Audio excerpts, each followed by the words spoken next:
নমস্কার সবাইকে। 28 নভেম্বর এই দিনটা একটা ভীষণ বিশেষ দিন। কি বিশেষত্ব আছে এই দিনটা?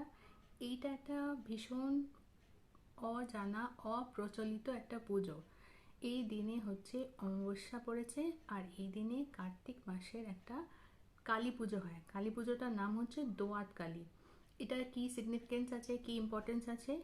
আগেকার দিনে, এখন যেরকম আমরা ম্যানিফেস্টেশন করি লিখে লিখে, আগেকার দিনে লোকেরা দোয়াত কলম দিয়ে নিজের ইচ্ছেটাকে লিখে মহাদেবের কোনো অবতারের মন্দিরে, মহাকালের মন্দির হলো, তারপর মহাদেবের যে কোনো রূপের হলো, বাবা বিশ্বনাথের মন্দির হলো, সেখানে দিতে পারে, বা কোনো কালী মন্দিরে। কারণ যেহেতু দোয়াত কালী, কালী পুজোর দিন, সেই জন্য এটা কোনো কালী মন্দিরে চিঠিটাকে বেঁধে দিয়ে আসতে হয়। যে কোনো কালারের পেন দিয়ে নিজের ইচ্ছেটা একটা চিঠিতে লিখবে, কালো কালির পেন ছাড়া।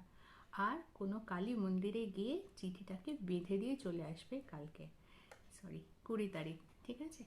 যে যার নিজের ইচ্ছে যেটা 1 বছরের মধ্যে পূরণ হতে পারে, কোনো সেরকম ইচ্ছে লিখবে।